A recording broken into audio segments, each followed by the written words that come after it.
Body bags were horror lies. Hello and welcome to Body Bags. My name is James and I'm your Sunday night reviewer, and this evening I'll be looking at Savage Dawn.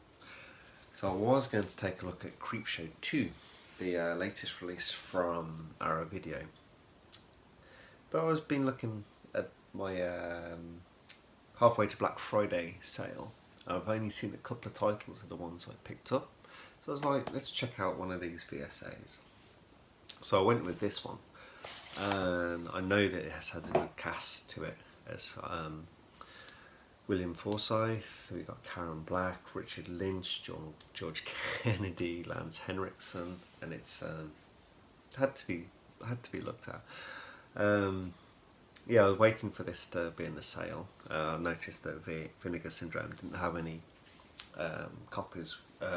They weren't too low, so I thought I could hold off for a little bit. And it's one that's actually been in my watch pile for quite a while now on IMDb. Anyway, this is a Simon Nugentern, I think it's pronounced. Nugentern. Don't really know many of his films, or the only one I kind of know, which I don't think he's officially credited, I don't think, is Snuff. I think it's Snuff. But Savage Dawn, let's have a chat about this. So, I'll only crack with one character name, and that's Stryker, who's our main lead, and that's Lance Henriksen. And he's basically going to this kind of it's like an old mining town, like gold mining, and it's kind of like not doing so well now. He's going to visit his friend, which is like George Kennedy, that he used to be a bit of a hellraiser with. Yeah, a bit of a crook with, sort of.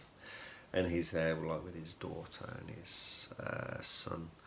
And yeah, well, kind of right at the start of the film, we find that Lance Henriksen, he's kind of turned himself around now, and he's like, not like necessarily a good guy, but he's yeah, like he helps out. There's this petrol clerk and gas clerk, and he's like having a bit of trouble with this biker gang, and he helps, kind of kicks their ass, sort of thing. And this biker gang comes back a little bit later, but we're in this like little town and a little tiny village.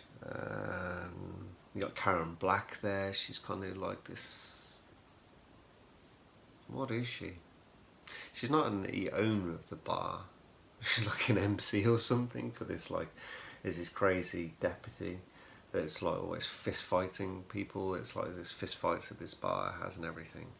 But then like I said, this biker gang kind of descends onto this village, this old mining town, and it's William Forsyth. He's kind of like the head of the gang, and there's history between him and Lance Henriksen, Lance Stryker. He knows him, and like a couple of the guys who got beaten up before, they want to pick a fight with Lance, and so William Forsyth is like, no, leave him alone. He kind of knows a bit of respect there, and he's just like, we don't fight this guy. But it kind of like he kind of descends into a bit of chaos. We have Richard Lynch as the mayor / priest, who's not the most clergy-like, shacking up with a lot of young women, I think. And he, at one point, like when all this kind of starts going going south, he tells this biker gang to get out, and so does the sheriff and stuff like that, and the deputy. So the bikers don't take to this too kindly, and so yeah, they kind of come back. They come back with they steal all this weaponry. So they got like this tank and some armored cars and all guns and everything, and take the town by force. And yeah, that's kind of like basically how the film is. It's like George Kennedy with his son and daughter. They're trying to hatch a plan. Some of the locals are helping. Obviously Stryker comes to help, and it's like taking down this bikie gang and taking control of the city again, this kind of mining town again. And that's basically it in a nutshell. You see kind of I'll spoil a tiny bit. You see Richard Lynch like killed by a tank, not a Renault, which is pretty cool. You get some good. It's a good dummy death at one point towards the end, and this film is actually pretty decent. Yeah, I mean, you do expect quite a bit from all this cast, and yeah, it comes through. It's like it's filmed pretty nice. The cinematography looks good. Script is good. It's pretty good anyway.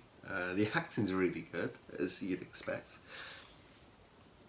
Some of the fight sequences are not really the best choreography, but yeah, it's all right. It's like, the setting of this place is really cool. It's like, I don't know. It's just, I don't know why this film hasn't really. Well, now it's being picked up. Obviously, in Vinegar Syndrome picked it up. But I don't know why it was never really picked up before.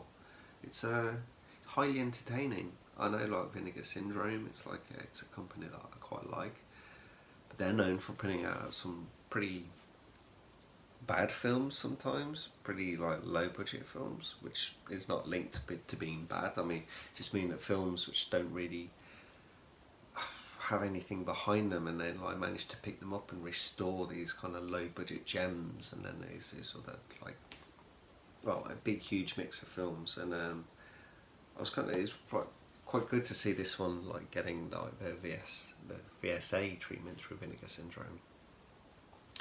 And like I said, it's a highly entertaining film. It's I think it's the last film that Nietzsche did. Actually, I'm just gotta double check that. Nurture. Really bad with his name. Yeah, I think this is the last film that he kind of directed. But like I said, stellar cast. Good, interesting film. Kind of fairly predictable story, but kind of done really well.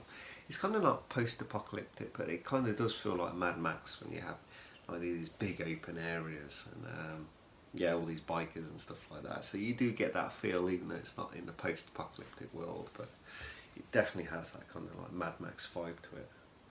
And yeah, I would highly recommend checking this out. I think there's quite a few copies left on this, so yeah, I'd say if you can get your hands on this, get your hands on it.